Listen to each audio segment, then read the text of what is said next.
I'm Michael Mergens with the Armor Restore, and welcome to our special video on becoming an armorer. This is a question that I'm asked quite frequently within the context of not only just being an armorer and learning how to fix stuff, but also how to eventually become a national level, international level armorer working with USA Fencing. What I'm going to start off with is just the basic of how you become an armorer. In order to become an armorer, you have to have several qualities, one of which being a curiosity as to how things work. By watching these videos, I hope that you've gained some knowledge from that and learned a few tips. I've tried to give you the experience of my years of doing this. I have a natural ability or curiosity about that I've had from a very, very young age. 2 years old, as a matter of fact. Segue into a small story about how I discovered that, or at least my parents discovered that I was probably going to be an engineer, was the fact that they went to a friend's new house. I was 2 years old, and they were drinking beer and having a good time and looking at the new house, and somebody looked up and said, "Where's Michael?" And they said, "I don't know." So they started looking around the house, and in those days you had the air conditioning vents were down low. They're called registers. And the registers, they noticed, were all off the walls with the 2 screws right by it. And my father said, "Oh my God, he's gotten a screwdriver." And sure enough, they found me in the kitchen with the old 1950s refrigerators that had the hinges on the outside that were secured by screws. And I managed to get all the ones off the bottom hinge and was looking for a way to get to the top ones. So that's kind of my story as to how I knew I was going to be an engineer, or at least have that curiosity as to how things work. And since then I've been taking things apart, putting them back together. And I will say I've got a fairly successful rate of making sure that things work once I get them apart and put them back together. So anyway, that's the main thing, is that you have that curiosity as to how they work, or again, the fact that you have limited funds or just don't want other people working on your stuff. So my recommendation is that you begin to work on your own equipment, repairing it, figuring out how it works. Again, these videos should be a great help for you to figure that out. And once you start doing that, then you can progress on to other things. Now, the other thing that you need to make sure that you have is a sense of quality, and make sure that when you repair things, you do a good job. You're disciplined enough to make sure that things are seated correctly, that solder joints are nice and clean. That goes a long ways towards helping things last, as well as just giving, it's your signature, if you will, as to how much you care to work on this equipment. The other thing that you would learn to do is how to use tools properly. That's got a couple of benefits. Number one, if you have the proper tools and you know how to use it, you're less likely to damage the stuff that you're working on. Okay. The other thing is you're less likely to damage yourself. If you've read my book, or if you've seen my book, one of the things I'd say about using knives as sharp objects is to make sure they're very sharp, because with a dull object or a dull knife and whatnot, you really put a lot more pressure on it than you should, and the likelihood of it slipping and cutting into you is just that much greater. So make sure that you know how to use your stuff properly.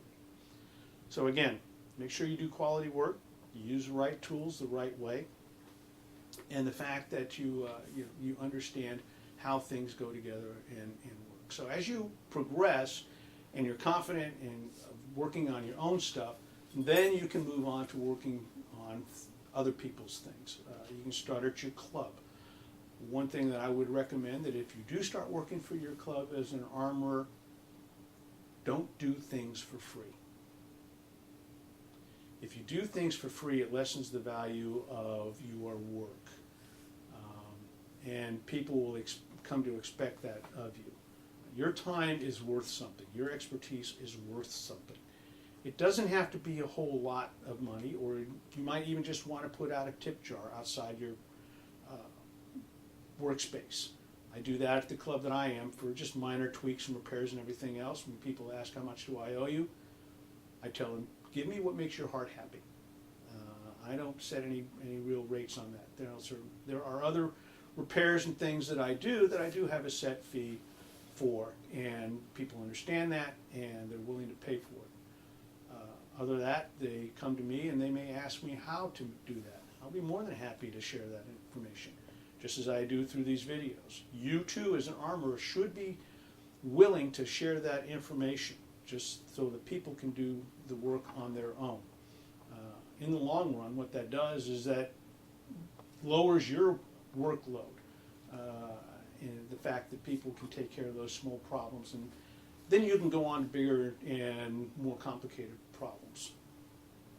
So once you've established yourself as an armorer or having expertise in this field with your club and whatnot, then you can start going to tournaments and helping set up there. Again, go back to the video on how to check things. You want to make sure that at tournaments, you're there to not only just repair things and whatnot, but you want to make sure that everybody's in a safe working environment with the tournaments. So at a minimum, you want to check gloves and masks to make sure that those are safe. Okay, so once you've gotten the knowledge of how things go together and how they work, and you know how to use tools properly without hurting yourself or others around you, the next thing you have to know and you have to understand are the rules. The rules are just that. They are rules, but they're also guidelines. So the rules are very specific about a lot of things, but in a lot of areas they are not very specific about things. The one thing that you don't want to do is become a rules Nazi. And what I mean by that term is you don't want to be so rigid about the application of the rules that you drive people away or become somebody that people really don't want to work with. There is some leeway in some in a lot of these. Again, I said before that some of them are very specific about things and some are not so specific about things. A lot of the measurements that we have within the rules don't have tolerances, which is that area that things can lie within. Again, manufacturers will tell you that nothing can be manufactured exactly to a specific dimension. You can get very close to it, and it takes a lot of time and money to do that. But you also have a tolerance span that this part can fit into where it will work. Equipment is the same way. I'll give you an example of the tape on a foil. The tape on a foil, the rule states that it must be 15 centimeters from the bottom of the barrel. Does that mean it can be 15.2 centimeters? Can it be, or does it have to be exactly 15 centimeters? 99.9% of the armorers and inspectors out there will say if it's at least 15 centimeters, then you're good to go. Again, if you go back to the foil video, we talk about that in terms of making it too long and what it can do and affect your fencing. So know the rules, understand the rules, understand the intent of the rules, but also be flexible enough when applying the rules to understand what is important and what is not important. At this point, once you start doing that, you start into another path that I'll call the technician. Now, technically, we're still called armorers, even at that particular point. And armoring, again, is that term that is used and has been used for millennia of the person that fixes and maintains weapons and equipment and safety equipment for either competitors or in the past for soldiers. I mean, this goes all the way back to a memorial stone that is in the Roman Baths Museum in Bath, England, that was put up for the armorer of the 20th Legion that was put in place by the Armorers Guild of the Roman Army. So that is a tradition that goes way, way back, long, long time. So, and you're continuing that on in some respect for the sport of fencing. But once you get to a tournament and a competition environment, you now become more of a technician. You're less concerned about repairing things, although at smaller tournaments you might be asked to do that, and you can do that if the tournament organizers are okay with that. But you're more concerned with setting up equipment, making sure that it works properly, knowing how to troubleshoot problems with the equipment, how to troubleshoot problems on the strip. If you go back and see our video on troubleshooting on the strip, and a lot of those skills that we highlight in that are what you need as a technician. Again, although you are called an armorer. Once you do that, then you might start working larger tournaments where you work with other armorers as technicians, doing the equipment checks, doing all the things that we just talked about. And now comes in another skill that you're going to need once you get into that, and that's the ability to work well with others. Again, learn how to build a team, how to establish a rapport with the other armorers, how to establish a rapport with the referees and the bout committee. How to work with them, how to understand that when you go into a strip that you're going into a really highly emotional setting, and you don't need to be the one that tips the whole thing over the edge. You want to be calm, you want to be professional, you want to go through all your checks in spite of everybody around you, coaches, referees, parents, trying to tell you what the problem is. Your job is there to find it out on your own and correct it. Once you've established yourself as a technician, the next level is either the regional events or more importantly the national events and international events.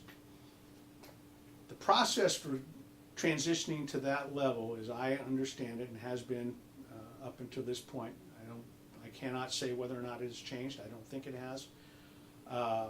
But in order to confirm that this process that I'm describing is still in place, you can contact the U.S. Semi Commission at armorers@usafencing.org to confirm that this is indeed the process.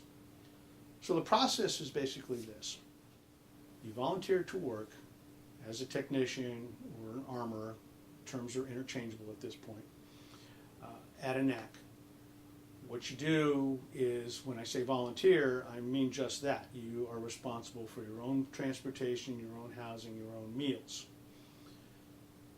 The thing that you need to be prepared for is to work from setup, which would be a day or two prior to the actual event occurring, all the way through the event, and then through teardown in pack-out.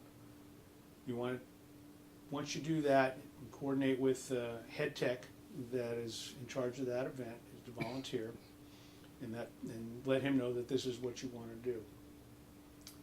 Now, once you've done that successfully, and that means that the head tech can recommend you to volunteer at another one, that he understands that you have the skill set in order to continue on, you volunteer for a second one. Now, at this point, there is another option. Each crew has the ability to hire a trainee for that particular event, which means your transportation and your housing are paid for.